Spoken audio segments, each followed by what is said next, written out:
백신을 맞으면 빌 게이츠에게 조정당할 거라는 우스갯소리가 있죠. 너무 황당하지 않나요? 빌 게이츠랑 통신하려면 엑스박스를 사야 하는 건데.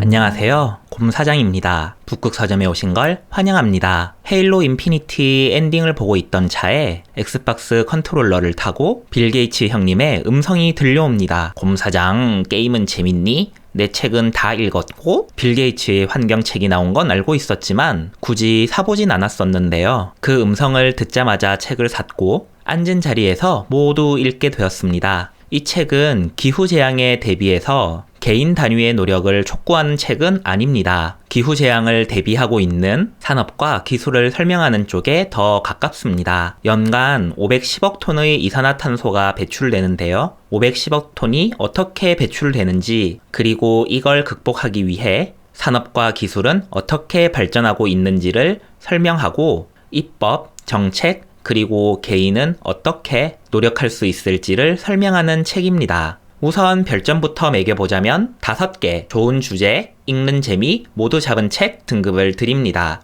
기후재앙과 환경이라는 주제도 참 좋지만 책이 진짜 재밌습니다. 다음 장으로 넘어가는 힘이 무척 세요. 책 전체에 걸쳐 논리가 정연하고 문장이 쉽습니다. 그래서 다음 문장에 대한 예측이 쉬워요. 게이츠 스스로 문장을 쉽게 쓰기 위해 노력했다고 말할 정도로요. 번역이 잘 된 덕분도 있겠지만 책을 읽으면서 유시민 작가님이 생각날 정도였어요. 이렇게 글을 잘 쓰는 사람인진 몰랐네요. 이 책을 특히 추천드리고 싶은 분은 기후재앙을 극복하기 위한 현재의 기술들이 궁금하신 분들, 뛰어난 비문학 문장을 보고 싶은 분들, 그리고 지구를 살리고 싶은 꿈을 가진 중고등학생 분들께 특히 권하고 싶습니다. 기후재앙은 마냥 낙관만 할 순 없는 상황이지만 그 속에서도 노력하는 누군가가 있고 어떻게 일을 하고 있는지 잘 알 수 있는 책입니다. 그럼 이제 찬찬히 책을 훑어볼까요? 표지부터 함께 보시죠.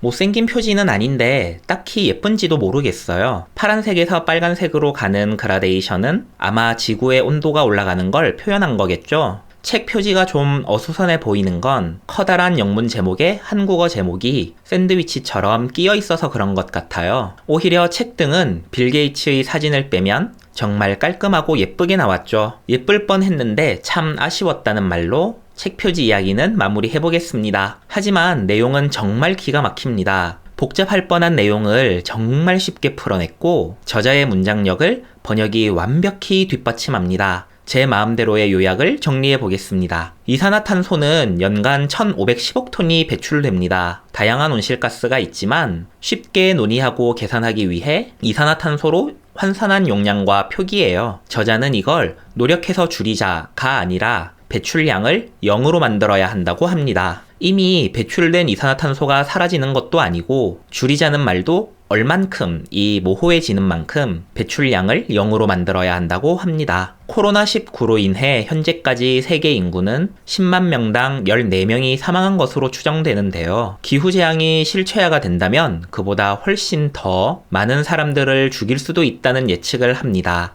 코로나19와 비교해보니 더 섬찟하게 느껴졌어요. 너무나 당연하게도 탄소 배출을 0으로 만드는 건 어렵다고 이야기합니다. 이유야 예상하시는 그대로입니다. 기술과 비용 때문이죠. 하지만 저자는 아직 절망할 단계는 아니라고 충분히 긍정적으로 볼 수도 있다고 말을 합니다. 덕분에 조금은 안심할 수 있었어요. 본격적인 내용으로 들어가며 저자는 우선 기후변화를 공부하기 위해 필요했던 5가지 생각의 틀을 이야기합니다. 무언가를 배울 땐 항상 큰 그림을 먼저 이해하려고 한다는 말을 하는데요. 빌 게이츠의 공부법이란 책이 나와도 정말 재밌겠다는 생각이 듭니다. 5가지 질문은 크게 어렵지 않습니다. 하나, 510억 톤 중 얼마의 배출 비율을 차지하나? 둘, 시멘트에 대한 계획은 무엇인가? 셋, 얼마나 많은 전력을 소비하나? 넷, 얼마나 큰 땅이 필요한가? 다섯, 돈은 얼마나 들어가나? 이산화탄소가 어디에서 어떻게 쓰이는지 개략적으로 알 수 있는 질문들이었습니다. 그중 시멘트가 좀 엉뚱하게 느껴지실 수도 있는데요. 시멘트는 이산화탄소 배출이 단순히 전력을 생산하고 비행기가 날아다니는 것 이외에도 많은 고려가 필요하다는 걸 보여주는 질문이라고 합니다. 이제 이 이후로는 전기 생산, 제조, 사육과 재배, 교통과 운송, 냉방과 난방을 이야기하며 어디에서 어떻게 탄소를 사용하고 있는지, 저마다 탄소 배출량을 줄이기 위해 어떤 노력을 하고 있는지를 설명해 줍니다. 생각보다 정말 많은 기술들이 완성된 상황입니다. 시멘트, 강철, 플라스틱들을 만들어낼 때 배출되는 공기에서 탄소만 찾아 응집하는 기술, 공기에서 물을 추출하는 기술, 구름을 하얗게 만들어 태양빛을 반사하여 지구 표면에 닿는 태양열을 감소시키는 기술, 그리고 태양열, 풍력 등 대체 에너지의 생산량, 저장량을 늘리고 발전 비용을 줄이는 기술과 원자력 등 이미 있는 발전 기술의 위험성을 줄이는 개선 기술까지 진행되고 있는 내용들도 참 많죠.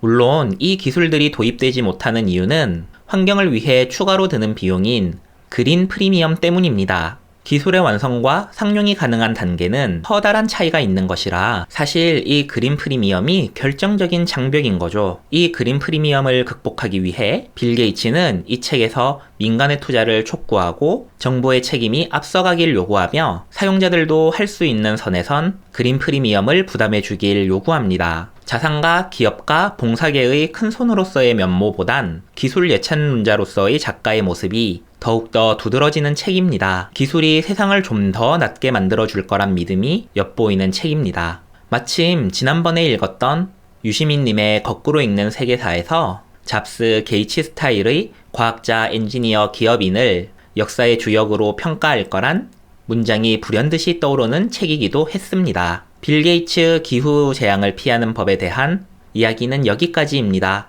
그럼 저는 포르자 호라이즌 5를 하면서 빌 게이츠와 다시 교신을 하러 떠나겠습니다. 함께 해주셔서 감사합니다. 다음에 또 만나요.